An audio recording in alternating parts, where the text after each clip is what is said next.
ओम नमो भगवते वासुदेवाय। सभी का स्वागत है कृष्णा डिवोशन चैनल पर। और आज के वीडियो में हम सबसे महत्वपूर्ण एकादशी छठ तिला एकादशी के बारे में जानेंगे। एकादशी की जो तिथि है यह माह में 2 बार आ जाती है, एक कृष्ण पक्ष में और दूसरी शुक्ल पक्ष में। और छठ तिला एकादशी यह माघ मास में कृष्ण पक्ष में आने वाली एकादशी को कहते हैं। छठ तिला एकादशी के दिन भगवान विष्णु को तिल चढ़ते हैं, खिचड़ी का भोग लगाया जाता है और यह भी कहा जाता है कि तिल का दान इस दिन करने से स्वर्ण दान के बराबर होता है और ऐसा करने वालों को भगवान विष्णु की कृपा प्राप्त होती है और उनकी सभी मनोकामनाएं भी पूर्ण होती हैं। इस दिन भगवान की विशेष उपासना करने से जातक को सभी पापों से मुक्ति मिल जाती है।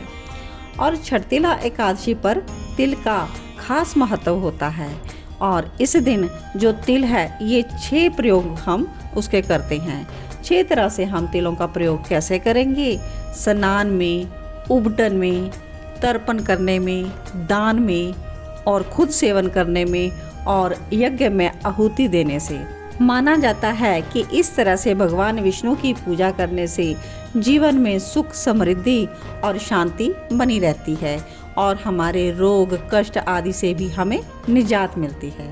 तो आप छठ तिला एकादशी का व्रत जरूर करें। सुबह सुबह जल्दी उठकर स्नान करें, मंदिर में जाकर भगवान विष्णु की पूजा करें, श्री हरि को पुष्प, धूप आदि अर्पित करें, भगवान विष्णु की आरती करें और भगवान विष्णु को तिल से बनी हुई वस्तुओं का भोग लगा दें।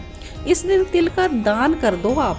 व्रत के दौरान भगवान विष्णु की आराधना करते रहें। जितनी आप आराधना करेंगे उतने ही आपके पापों का निवारण हो जाएगा। प्राचीन काल से भी एक उदाहरण हम आपको सुनाते हैं कि एक समय दालभ्य ऋषि ने पुलस्त्य ऋषि से पूछा कि हे महाराज, पृथ्वी लोक में मनुष्य ब्रह्म हत्या आदि महान पाप करते हैं, प्राय धन की चोरी करते हैं और दूसरे की उन्नति देखकर ईर्ष्या करते हैं और बहुत प्रकार से व्यसनों में फंसे रहते हैं, फिर भी उनको नरक प्राप्त नहीं होता।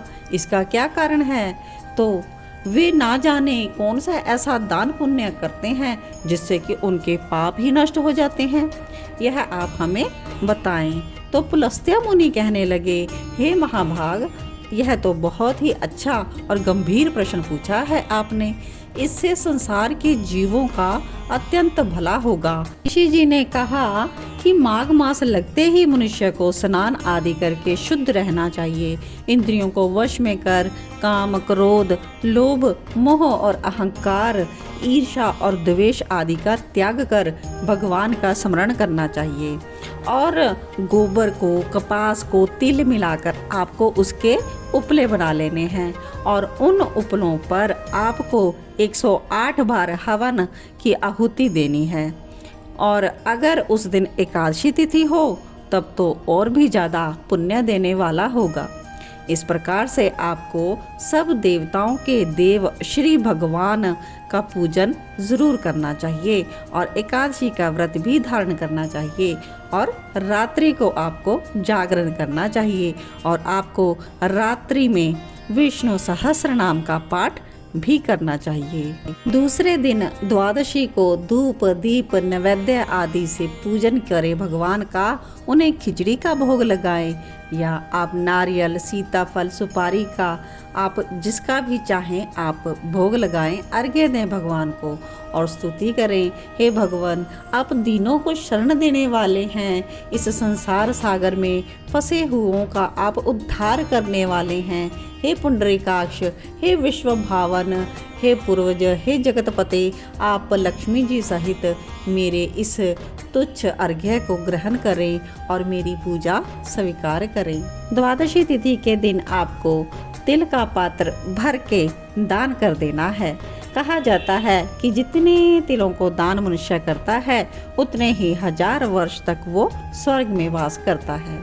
तो इस प्रकार से आपको छठ तिला एकादशी का व्रत करके द्वादशी को उसका पारण भी करना है। तो इस व्रत के करने से हमारे अनेक प्रकार के पाप नष्ट हो जाते हैं। ऐसा कहकर पुलस्त्य ऋषि कहने लगे कि मैं अब इस एकादशी की कथा भी आपसे कहता हूँ। एक समय नारद जी ने भगवान श्री विष्णु से प्रश्न किया और भगवान ने छठ तिला एकादशी का महात्म्य नारद जी से कहा और कथा भी उसकी सुनाई। प्राचीन काल में मृत्युलोक में यानी कि पृथ्वी पर एक ब्राह्मणी रहती थी। वह सदैव व्रत किया करती थी और एक समय वह 1 मास तक व्रत करती रही। इससे उसका शरीर अत्यंत ही दुर्बल हो गया, लेकिन वह बहुत ही बुद्धिमान भी थी।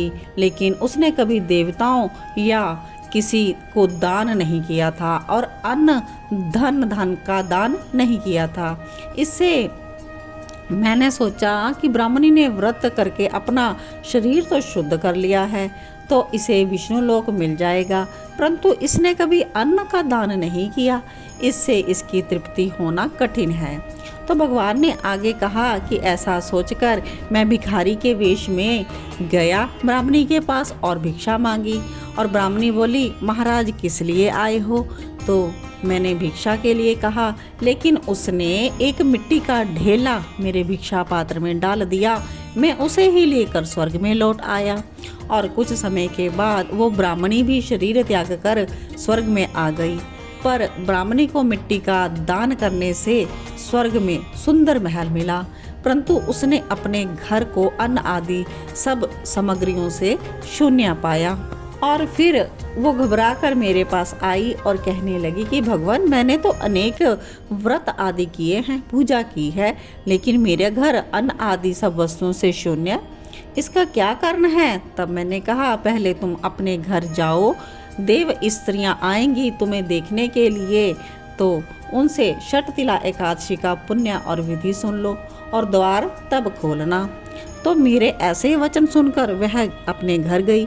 और जब देव स्त्रियां आई और द्वार खोलने को कहा, तो ब्राह्मणी क्या कहती है कि आप मुझे देखने आई हैं, तो छठ तिला एकादशी का महात्म्य मुझसे कहो। तब ब्राह्मणी ने उनके कथनानुसार छठ तिला एकादशी का व्रत किया और इस व्रत के प्रभाव से सुंदर और रूपवती हो गई और घर में सब अन्न आदि सामग्रियां भी संपूर्ण हो गई। इसलिए मनुष्य को मूर्खता त्याग कर छठ तिला एकादशी का व्रत और लोभ ना करके तिल का दान करना चाहिए। इससे दुर्भाग्य, दरिद्रता और अनेक प्रकार के कष्ट दूर होकर हमें मोक्ष की प्राप्ति होती है। तो इस प्रकार से आप सभी ने छठ तिला एकादशी व्रत की कथा, महात्म्य और पूजा विधि जानी। तो मैं आप सबसे यही आशा करती हूँ कि आप साल में यह एक बार आने वाली छठ तिला एकादशी का व्रत ज़रूर करेंगे और द्वादशी तिथि को आप बताई गई विधि के अनुसार पारण करेंगे और तिल का दान ज़रूर करेंगे। और तिल के दान के साथ साथ आप खाद्य सामग्री, अन्न सामग्री, व्यंजन, वस्त्र आदि का भी दान कर सकते हैं। और एकादशी व्रत का जो हमारा मेन मोटिव है श्री हरि को प्रसन्न करना, तो इसके लिए आप गोविंद की, श्री हरि की, नारायण भगवान विष्णु की अधिक से अधिक स्तुति उपासना करेंगे। ज़्यादा से ज़्यादा भगवान के दिव्य मंत्रों का, दिव्य सहस्रनाम का, दिव्य स्तुति से उनकी पूजा करेंगे। तो इन्हीं शब्दों के साथ आज के वीडियो को हम विश्राम देंगे और आप सभी से एक ही मेरी रिक्वेस्ट है कि इस वीडियो को ज़्यादा से ज़्यादा शेयर कर दीजिएगा ताकि दूसरे लोग भी इस वीडियो से लाभ ले सकें और गोविंद की प्यारी छठ तिला एकादशी के दिन व्रत करके श्री हरि की स्तुति कर सकें। तो जितना अधिक हम दान करते हैं उतना लाभ मिलता है। तो ये कथा का दान भी आप ज़रूर आगे ट्रांसफ़र कर दीजिएगा। आप सभी को जय श्री कृष्णा और न्यू व्यूअर्स चैनल को सब्सक्राइब ज़रूर कर दीजिएगा। कृष्णा डिवोशन चैनल भक्ति का चैनल, आपका अपना चैनल, आपको भक्ति के मार्ग पर अग्रसर कर रहा है, तो इसको सपोर्ट ज़रूर कीजिएगा।